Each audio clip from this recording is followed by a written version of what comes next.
Assalamualaikum warahmatullahi wabarakatuh.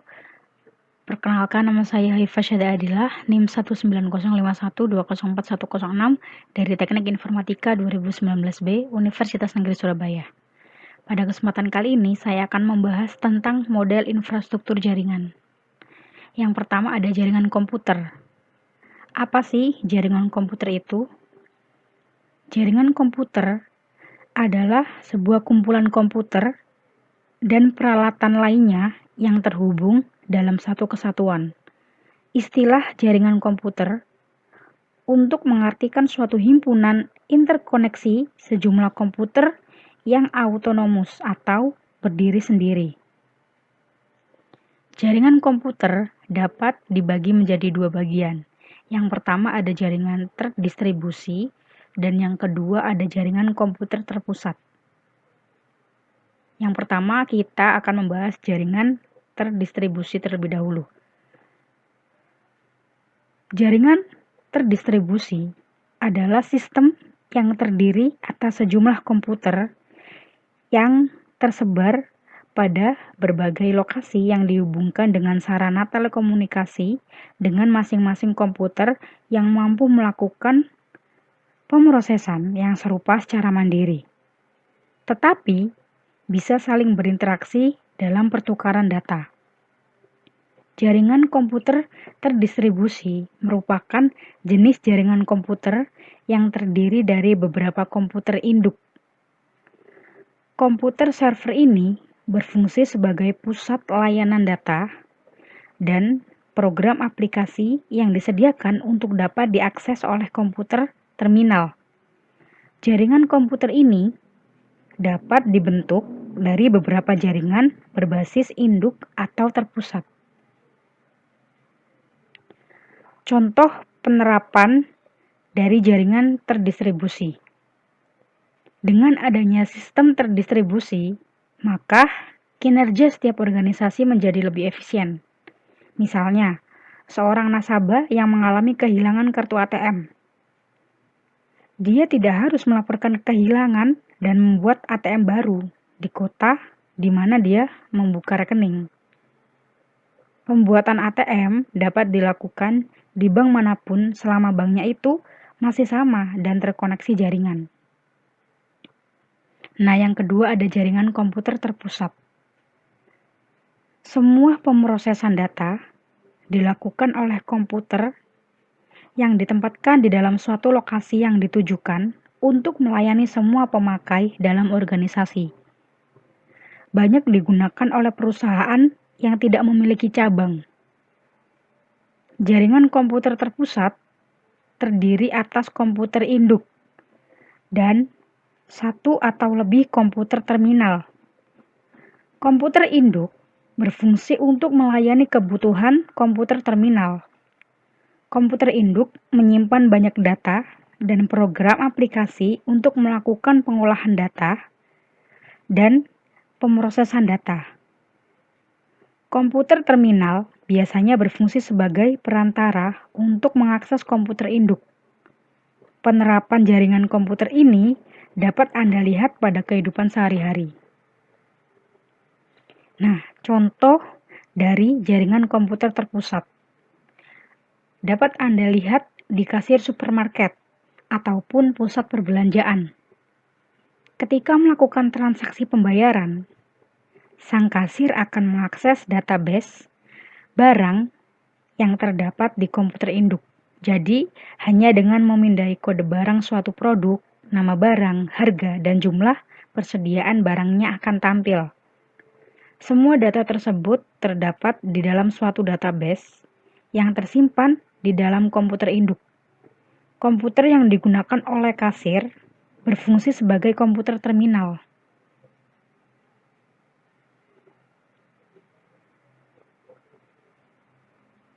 Nah, selanjutnya ada perbedaan dari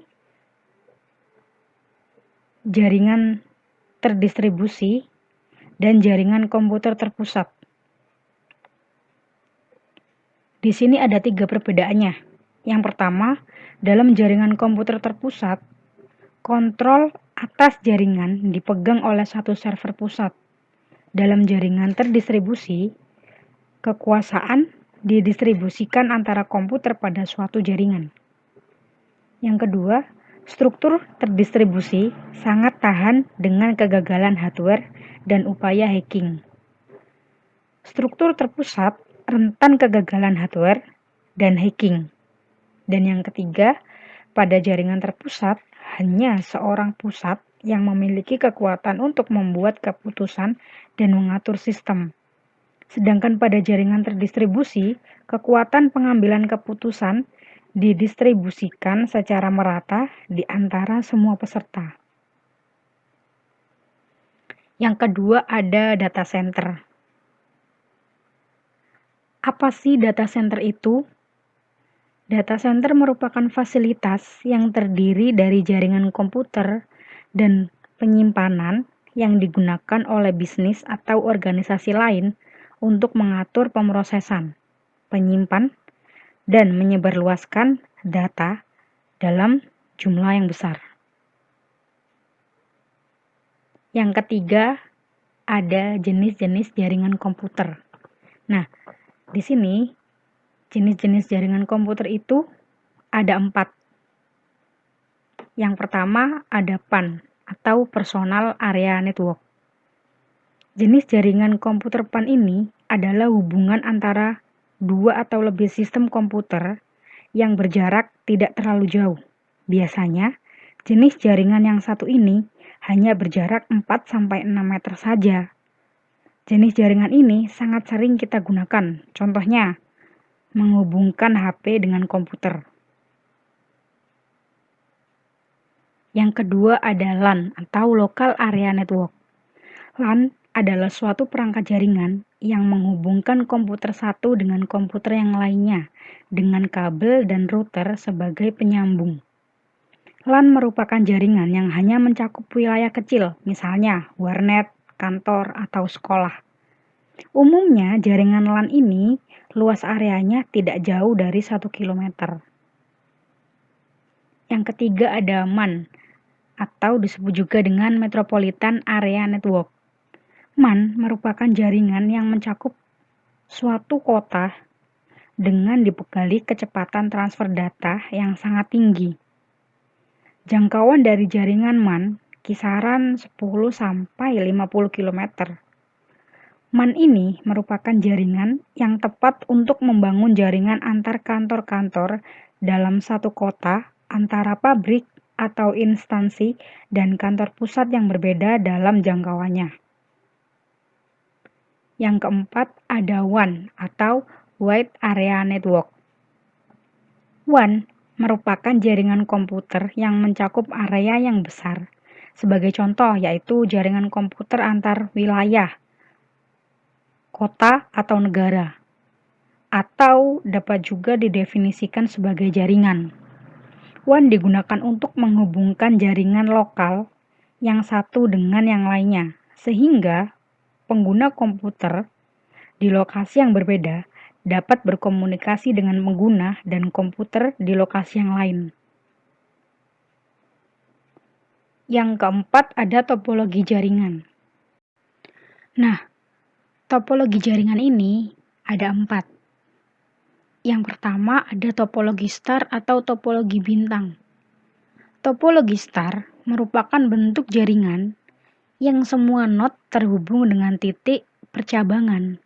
Topologi ini paling sering dipakai perusahaan, kantor, dan warnet. Kelebihan dari topologi star yang pertama, mudah mendeteksi kerusakan. Yang kedua, paling fleksibel dalam perawatan. Yang ketiga, pemasangan dan perubahan jaringan sangat mudah dan tidak mengganggu jaringan lain. Yang keempat, jika ada gangguan pada satu kabel, maka tidak mengganggu jaringan yang lain. Dan adapun kekurangan dari topologi star, yang pertama, menghabiskan banyak kabel. Yang kedua, jika node tengah mengalami kerusakan, maka seluruh jaringan akan terhenti. Selanjutnya ada topologi bus atau topologi linear. Topologi bus ini merupakan topologi yang menggunakan satu kabel pusat di mana semua not terhubung dengan kabel tersebut. Kelebihan dari topologi bus. Yang pertama, penambahan atau perubahan mudah tanpa mengganggu jaringan lain. Yang kedua, hemat kabel karena hanya memiliki satu jalur utama. Dan kekurangan dari topologi bus. Yang pertama, jika ada gangguan di sepanjang kabel, maka seluruh jaringan akan terganggu. Yang kedua, sering terjadi tabrakan data karena mekanisme jaringan sangat sederhana. Yang ketiga, sering terjadi kepadatan yang membuat macet atau lambat kecepatan akses. Dan yang terakhir, jika jalur utama putus di tengah, maka jalur belakangnya mengalami gangguan. Selanjutnya ada topologi ring atau topologi cincin. Topologi ring adalah pengembangan dari topologi bus, di mana jalur utama membentuk lingkaran dari server ke seluruh node. Kelebihan dari topologi ring. Yang pertama itu hemat kabel. Yang kedua, tidak ada tabrakan data seperti topologi bus. Karena data hanya akan dikirim oleh satu node pada saat yang bersamaan. Sedangkan kekurangan dari topologi ring adalah yang pertama, pengembangan jaringan kaku. Yang kedua, jika ada gangguan pada satu node bermasalah, maka seluruh jaringan akan ikut bermasalah. Karena seluruh node ikut mengolah informasi yang beredar. Selanjutnya ada topologi mesh. Topologi mesh adalah topologi di mana semua node saling terhubung. Topologi ini hampir tidak pernah dipakai karena sulit dalam penanganan dan pemasangan serta perawatan. Kelebihan dari topologi mesh, yang pertama memiliki tingkat kesalahan yang sedikit. Yang kedua, terjaminnya kapasitas channel komunikasi karena memiliki hubungan komunikasi berlebih. Yang ketiga, relatif lebih mudah dalam memperbaiki kerusakan karena model koneksi. Kekurangan topologi mesh. Yang pertama, biaya yang dibutuhkan sangat besar dalam perawatan. Yang kedua, sulit ketika melakukan instalasi dan melakukan konfigurasi ulang setiap jumlah komputer dan peralatan bertambah. Selanjutnya ada topologi tree atau topologi pohon. Topologi tree pada dasarnya merupakan bentuk yang lebih luas dari topologi star. Seperti halnya topologi star, perangkat yang ada pada topologi tree juga terhubung kepada sebuah pusat pengendali yang berfungsi mengatur trafik di dalam jaringan. Terima kasih. Demikianlah beberapa hal yang bisa saya sampaikan. Sebelumnya saya mohon maaf yang sebesar-besarnya apabila di dalam penyampaian tadi mungkin ada kesalahan kata atau beberapa pernyataan yang menyinggung kalian semua. Saya Haifah Syadadila pamit undur diri. Wabillahi taufiq wal hidayah. Wassalamualaikum warahmatullahi wabarakatuh.